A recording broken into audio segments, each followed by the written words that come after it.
Et bienvenue dans Bird Manga, une chaîne de manga dans laquelle on peut faire ce que l'on veut et uniquement ce que l'on veut. Aujourd'hui, je vais vous présenter deux magnifiques mangas à découvrir. C'est des mangas, j'ai envie de dire, oubliés, que vous n'avez pas forcément vu ou entendu parler. C'est l'occasion d'en parler. Let's go!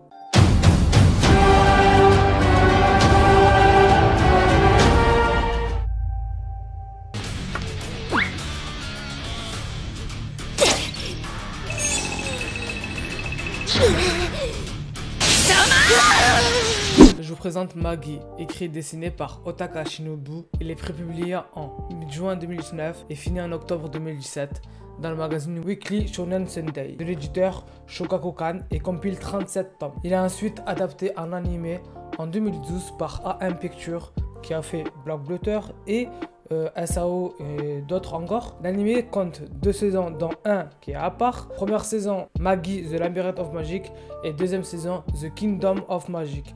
Et une troisième saison qui est l'histoire de Simba. Simba no Boken, c'est l'histoire d'un personnage spécial, très spécial, qui est né tous les, je crois, 1000 ans, un truc du genre, 100 ans, un truc du genre, qui est devenu le roi des 7 mers.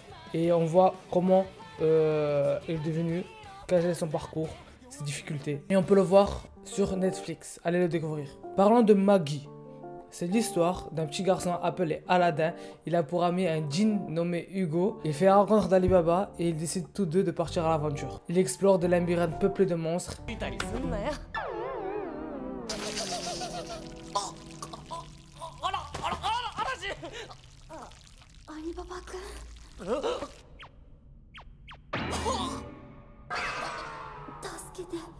Et des énigmes à la recherche des écrans enchantés. L'écran enchanté, c'est genre de sorte d'épée ou même d'objet dans laquelle renferme un pouvoir. Aladdin ne le sait pas encore, mais il va découvrir tout le long de son voyage que c'est un être très spécial appelé le Magi qui peut changer le monde, mais il n'est pas seul. Il y a aussi un Magi maléfique. J'ai ressenti, tu vois, dans tout cet univers, un monde arabe, j'ai envie de dire. Il y a même des écrits arabes. Déjà, les noms sont en arabe, j'ai envie de dire aussi. Comme Aladdin, Ali Baba, il y a aussi Cassim. Ce manga t'apprend que c'est important de se battre pour avoir ce que l'on veut et qu'il y a toujours des obstacles à franchir, que ce soit humain ou difficultés personnelles, familiales, etc. Bref, en tout cas, Magi, je vous le conseille à découvrir. Un manga extraordinaire, écrit et dessiné par Otaka Shinobu.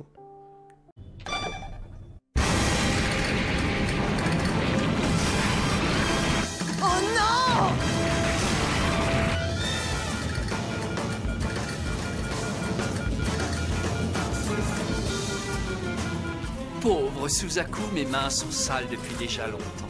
Ça ne me dérange pas que tu essaies de te venger. Je saurais t'accueillir. En tant qu'ami, je te dois bien ça.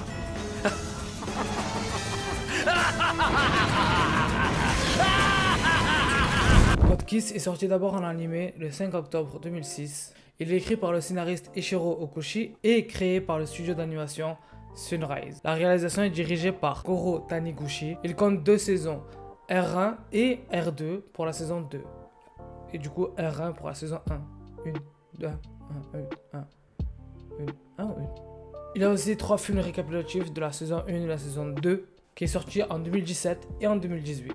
L'histoire de Code Geass se passe dans un monde futuriste en 2017 dans la zone 11 anciennement connue sous le nom de Japon. Du coup, c'est le Japon et c'est en 2017. Certes, 2017 c'est passé, mais n'oublions pas que Code Geass est sorti au Japon quand Voilà. On l'a vu, tu sais pas, mais bref. Dans ce monde, la zone 11 est contrôlée par Britannia, un empire qui étend son pouvoir à travers le monde grâce à son avancée technologique et ses robots de combat de Nightmare. Le Japon est désormais sous l'emprise de Britannia et les habitants appelés Eleven sont privés de droits et de liberté. Dans ce contexte, certaines personnes veulent s'opposer à la domination de Britannia sur le monde.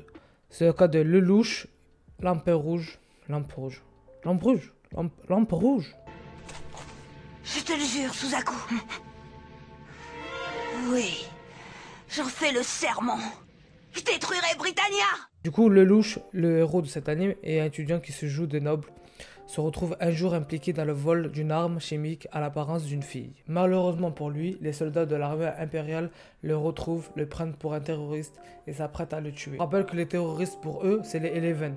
Et les Eleven, c'est le Japon. C'est des Japonais. Et eux, les Eleven, se disent japonais.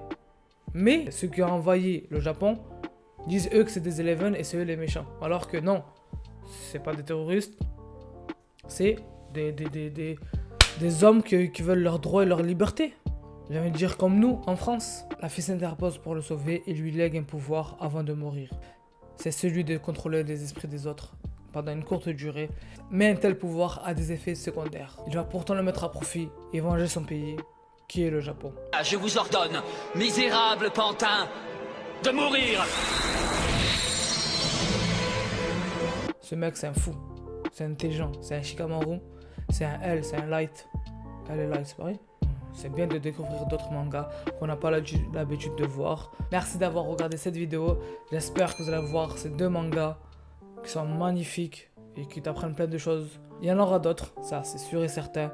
Des mangas que je vais découvrir, que je vais essayer de vous faire découvrir. Moi je vous dis à une prochaine vidéo. Et ciao ciao.